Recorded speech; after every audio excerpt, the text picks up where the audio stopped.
Halloween night. A small American town.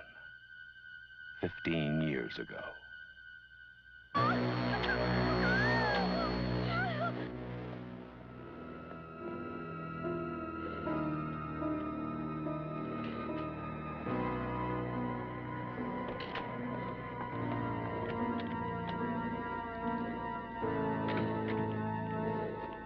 Michael? Halloween. I spent 8 years trying to reach him, and then another 7 trying to keep him locked up because I realized that what was living behind that boy's eyes was purely and simply evil.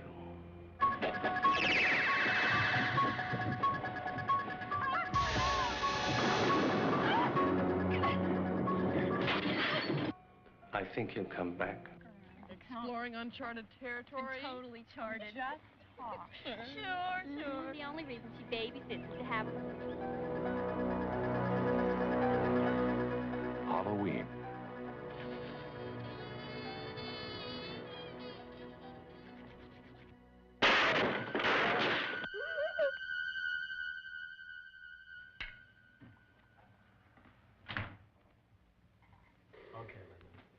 Come on out.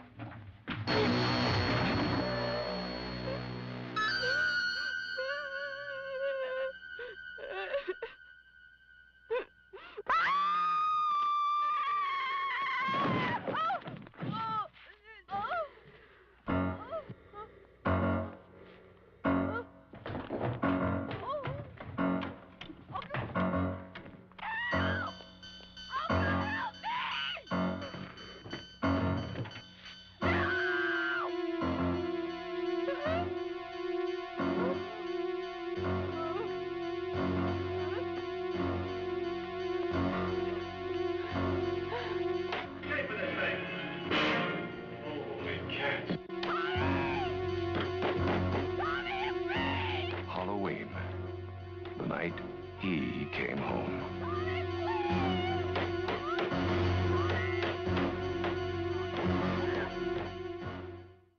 Welcome to the next episode of the B Movie Club. I'm your host, Kevin.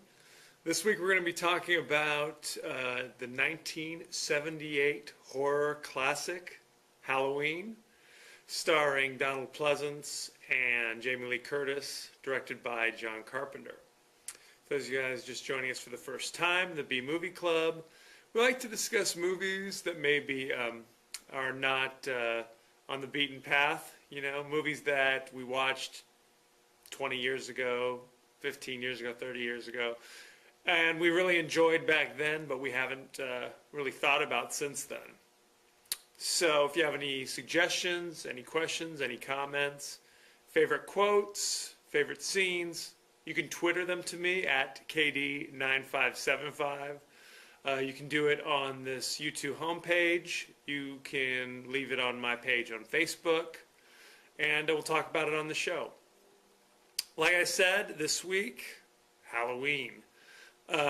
Basically, the story goes that back in 1962, and I think he was an 8-year-old boy, flipped out and murdered his sister in their own home.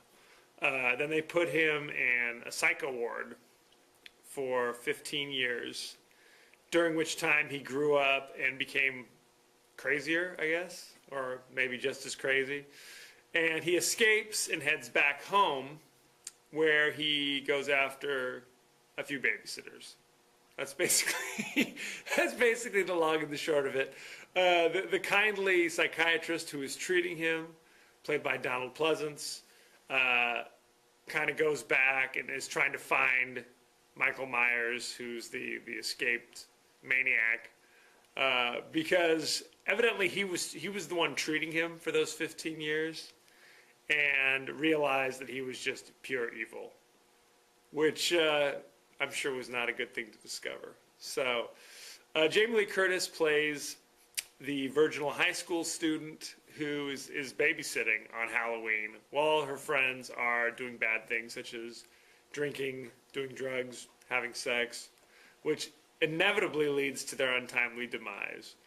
The escape maniac, he goes and steals like a jumpsuit from a mechanic, so he has clothes because he was wearing hospital gowns, which I'm not sure that's how it works. You know, granted, I haven't been to too many psycho wards in my day, but when he escapes, he's literally wearing a hospital gown like he just came out of surgery. I mean, I don't know. Is that how they do it there? You have to wear a gown every day for your entire stay at the mental facility? I don't know. So he steals a jumpsuit, then he breaks into a department store, not a department store, like a hardware store, and steals like a Halloween mask, some rope, and a knife, or a couple knives. So I guess he had plans. So the entire movie he's wearing this Halloween mask. It's a good thing it was Halloween that he escaped on. I guess if it was, 4th of July, he might have stood out a little more. Anyway, so he's walking around. And for some reason, he locks into Jamie Lee Curtis and is like following her home, and that's where bad things happen. I don't want to spoil it, but let's just say it's a bit of a cliffhanger. Okay? We don't know. Considering that they made like 12 sequels after this, I think it's safe to let the cat out of the bag. He survives at the end of the movie. So, anyway, things you should know about this movie. This was this was an independent film and was made for like $250,000, and over half of that went for the cost of the cameras. So there you go. John Carpenter had made a few movies up to this point, but this was his biggest thing up to that time. Originally, it was going to be called The Babysitter Murders, which, I mean, that would have been very appropriate, right? And it was supposed to take place over the course of several nights. He took the script and he changed it, and he went back and discovered that there had never been a movie called Halloween, which was kind of surprising to him. So they changed it to Halloween and made it all one evening. Kind of tightened up the script and everything else. It takes place in this city called Haddonfield, Illinois, which doesn't exist. It was called Haddonfield because I guess the producer, Deborah Hill, she was from Haddonfield, New Jersey. I don't know why that's important. They filmed it. It's supposed to take place in Illinois in the fall, but they filmed it in L.A. in the spring. So any scene where you see like dried leaves on the floor, those were actually paper. They were cutting up, I guess, paper bags from grocery stores to make fake leaves. And when a scene was over, they would gather up all the fake leaves and spread them out again on the next scene. So there you go. There's actually also palm trees in the background, which, believe it or not too many palm trees in Illinois. This was Jamie Lee Curtis's first film. I think she was on a TV series at the time. And obviously, it was big because her mom was Janet Leigh, who was one of the stars of Psycho years before, which was an influence on John Carpenter in this movie, which also dealt with another Psycho. This movie actually kicked off the whole crazy Maniac on the Loose movies that occurred throughout the 80s, like all the Friday the 13th movies, things like that. Especially the crazy psycho wearing a Halloween mask. Or not just a Halloween mask, but any kind of mask, a hockey mask, whatever. When it came time to choose what mask he was going to wear, they sent like a production assistant down to the local store, and he came back with two masks. One of them was a clown mask, and one of them was a William Shatner mask. Why they were making William Shatner masks, I will never know. I mean, I guess if you wanted to go as Captain Kirk, would you really wear a mask? Anyway, so they chose the Captain Kirk mask, and they spray painted it white because they thought it looked kind of a little more creepier that way, evidently. As if a William Shatner mask, as is, wouldn't be creepy enough. And that's what he wore for all these movies. Again, written by John Carpenter or actually adapted by John Carpenter from an original script. Jamie Lee Curtis was the only actor in this movie who was actually still a teenager when she filmed it. The other two actors were in their 20s. P.J. Soles, one of our favorite actors at that time, who was also in Stripes, last week's movie. She was in it as one of Jamie Lee Curtis's friends who was up to no good, drinking, having sex. Those are bad things.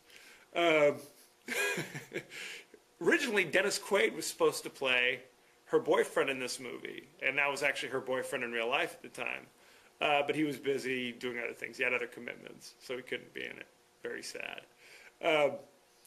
Since this movie came out, people thought that John Carpenter was making a statement against, quote-unquote bad behavior by teenagers, like I said, like doing drugs, having sex, drinking. And he said, really, he wasn't trying to make any statement like that at all. I know that those are the people who get killed in these movies, but it was really a case of those are the people who are distracted. Okay, they're busy doing other things, so that they don't notice the crazed killer coming up behind them. So there you have it. As far as slasher movies go, there's really a low body count, and there's not even one drop of blood that you see in the course of it. Only 4 people were killed. I know, only 4. In the real world, that's a lot. In a slasher movie, not too many. And again, you don't see any blood. It was much more suspense-driven, shockingly enough. There's a lot of scenes of the killer kind of stalking the people, like looking in the window. In the distance, you see the spooky Halloween mask, kind of hiding. But again, not many people bite the dust. In fact, for a modern audience, if you watch this, you might think it was kind of slow going because it's a lot of character exposition. What's interesting is, like many John Carpenter films, John Carpenter wrote the score and the theme song. And if you've seen it, you know what it is. I mean, it's very iconic for this movie. So yeah, there you have it. Halloween, 1978.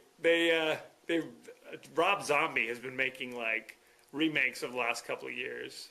So there you have it. Jamie Lee Curtis actually came back. She did the sequel, which was filmed 3 or 4 years later, and at the time her hair was totally different, so she had to wear a crazy wig the entire movie. And then she comes back and appears in the movie Halloween H2O, which was filmed like in 1998, because I guess film roles were hard to come by at that stage of the game for poor old Jamie Lee. So there you have it. Interestingly enough, the guy who actually plays Michael Myers, the escaped psychopath, was just a buddy of John Carpenter's who came to watch the filming, and they looked at him and they're like, well, he's tall, he's in good shape, why don't we have him be the killer? That's how they cast movies back in the day. He actually went on to become a famous director himself. His name's Nick Castle. He directed like The Last Starfighter in the 80s, a few other things. Maybe not so famous, but he did a few things. Anyway, so that's Halloween. Next week we're going to be doing Cliffhanger, starring Sylvester Stallone and John Lithgow. So there you go. You have that to look forward to. As you know, I like to end every episode with a totally random, out-of-context quote. Usually these are funny quotes, but believe it or not, Halloween, not too big on the funny quotes, I was sad to say. So here it is. We had him locked up for 15 years.